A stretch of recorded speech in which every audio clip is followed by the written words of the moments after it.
Everyone says they want to end world hunger, but no one wants to actually feed the poor.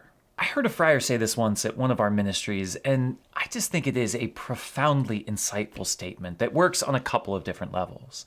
It speaks directly to the issue of poverty and hunger, obviously, but I think it has something to say about every situation, whether it be major political issues or our own personal call to holiness, where we say we want change, but change doesn't come. Everyone says that they want to end world hunger, but no one wants to actually feed the poor. What first comes to mind, and what I think he primarily meant when he said this, is that there's a big difference between having a stance on a concept and actually making a sacrifice to do something about it. Wanting to end world hunger is good, obviously, but it's also easy because it's a concept. It's abstract. It exists purely in our heads as a nice feeling or idea.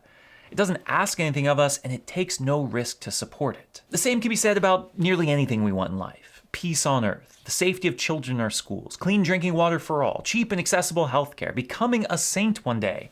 Any number of things that nearly every person on the face of the earth says that they want.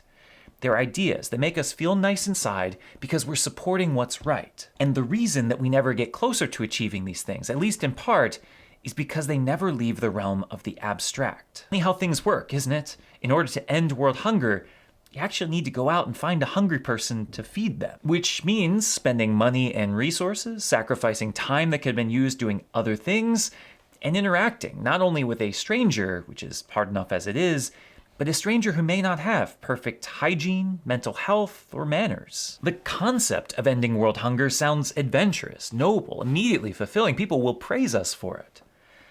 The act of actually feeding a hungry person is none of these things.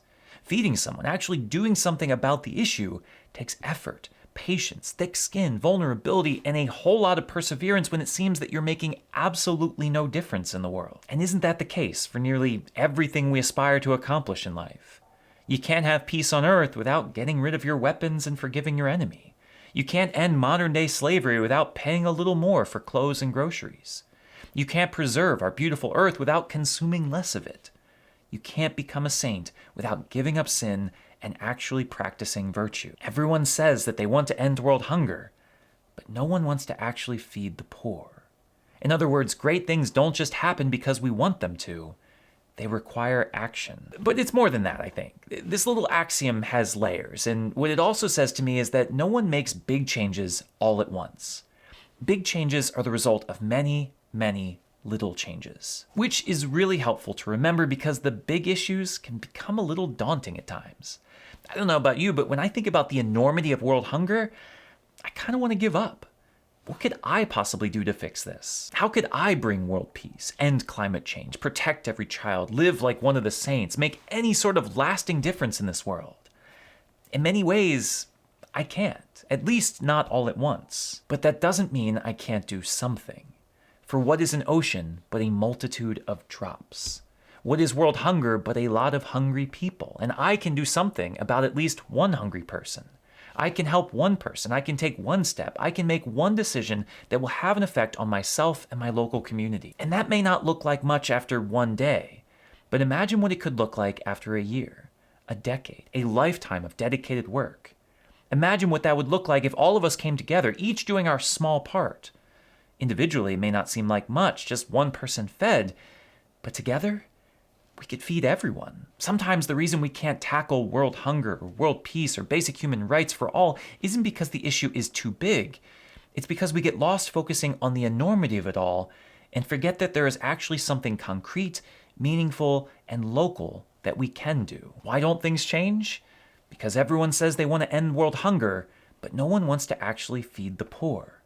We fix the problem not by taking it on all at once, but by chipping away at it, one day at a time. And yet, as true as these 2 points are, I don't think we're done yet, because we've actually failed to address up till now the very heart of what makes this line so pithy in the first place, which is its inherent sense of irony.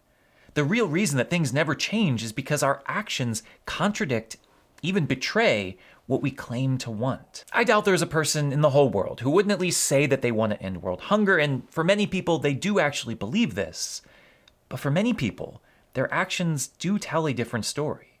Not only are they not volunteering at soup kitchens, donating to local pantries, or offering financial support to help, they're actually actively working against the effort in how they live, vote, and spend their money, in reality making it harder to be poor, potentially making the issue even worse. Tell me if this sounds familiar. Everyone should have enough to eat, but I'm going to petition to move the soup kitchen out of downtown because the city is getting too dirty. It's horrible that children grow hungry, but I'm going to vote to cut school lunches from the budget. I wish I could do something about the homeless issue in our city, but I'm also going to elect a politician who wants to lower the minimum wage, defund all social programs, and restrict the building of low-income housing. Do you see the contradiction here?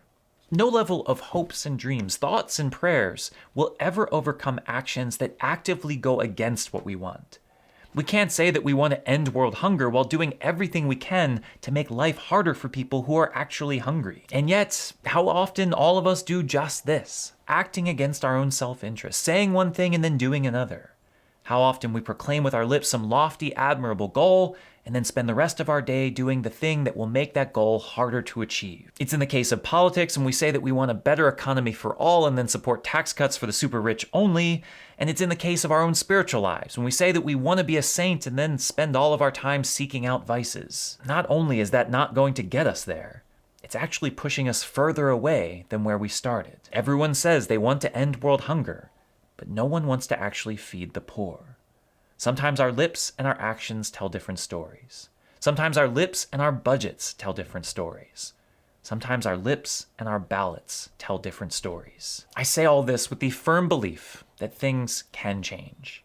We can end world hunger. We can bring peace. We can make cities clean and safe and affordable, and our churches can be places of holiness and sainthood. As human beings, God has blessed us with such an incredible capacity to shape the world around us for the better, to build a kingdom here on earth that reflects the kingdom in heaven. But simply wanting it to happen will not make it happen.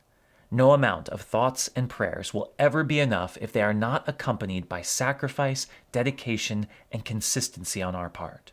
Change will never come from virtue signaling. It requires real virtues, which admittedly take time and effort to develop, but are completely attainable. They are within our reach. With the help of God, striving to imitate Jesus in everything we do, we can change ourselves, our communities, and our world. If everyone would just feed the hungry, world hunger would be no more.